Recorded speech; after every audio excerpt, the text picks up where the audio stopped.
Là, ce que je comprends pas, c'est depuis plusieurs années. Bon, j'ai une vision, moi, de Paris en tant que Marseillais, né à Marseille, où Paris, pour moi, ce n'est pas une ville, c'est un pays.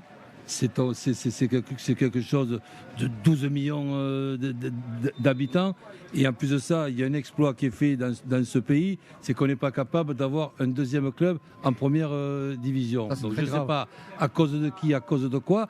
Et en ce qui concerne le Paris Saint-Germain, on est en train de constater qu'effectivement, ce qui est tout à fait normal, puisqu'il y a tellement de joueurs quand il y a 12 millions d'habitants que automatiquement et obligatoirement, on va rater les bons joueurs. Et ça serait très compliqué, il y a quelque chose qui m'échappe, de ne pas avoir du côté de Paris Saint-Germain un club qui leur appartient, je dirais même pas en première division, mais en deuxième division, pour mettre les joueurs de Paris Saint-Germain, au lieu de perdre les Diaby, les Nkunku, les machins, etc., eh bien, ils font leur preuve dans les U19, ils font leur preuve dans ce club de deuxième division, un club même qui termine au milieu de tableau avec un bon entraîneur, un bon staff et des principes de jeu que l'entraîneur du Paris Saint-Germain donnera.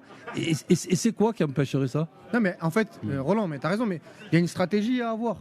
Parce que, en fait, que ce soit en termes d'identité, quand on voit notamment cette saison, certains joueurs qui en ont strictement rien à faire de jouer l'Olympique de Marseille, qui en ont strictement rien à faire de mouiller le maillot, des fois tu te dis, purée, ce serait bien quand même d'avoir 2-3 mecs qui rappellent à certains joueurs étrangers qu'est-ce qu'est le Paris Saint-Germain et l'amour du maillot. Et l'amour du maillot. Ça, c'est la première des choses. Et la deuxième des choses, c'est que quand tu vois l'équipe de France, quand tu vois Mike Maignan, l'un des meilleurs gardiens au monde actuellement, qui est à l'AC Milan, qui a explosé hors de chez toi, quand tu vois Ferland Mendy qui a été formé chez toi, qui est au Real Madrid, tu te dis quand même que le PSG a loupé quand même 3-4 joueurs majeurs qui auraient pu être au Paris Saint-Germain. Walid, quand tu as autant de joueurs et donc automatiquement, vu le nombre d'habitants qu'il y a dans cette région, c'est obligatoire que tu puisses te planter. Ce qu'il faut surtout, c'est pas se planter trop souvent. Essayer quand même de récupérer quelques joueurs avant qu'ils partent à droite et à gauche. Quand par exemple vous me parlez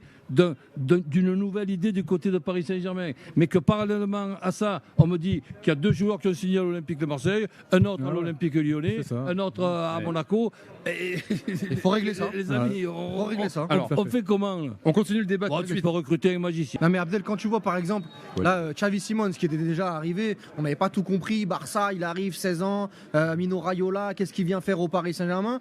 Xavi Simons, tu l'as un peu développé, tu l'as fait un peu jouer l'année dernière sous Pochettino, tu l'envoies au PSV, tu as une clause de rachat à 6 millions d'euros. Le mec, c'est le meilleur joueur du PSV, l'un des meilleurs joueurs d'Eredivisie. Tu viens même pas sauter la clause pour le ramener et le mettre sur le banc en continuant à le développer. Tu vois quand même qu'il y a 2-3 choix qui sont un peu bizarres dans ce sens. Donc le problème, c'est que Thibaut, en fait, cette solution-là, elle demande du temps au Paris Saint-Germain. Est-ce que le Paris Saint-Germain a besoin de...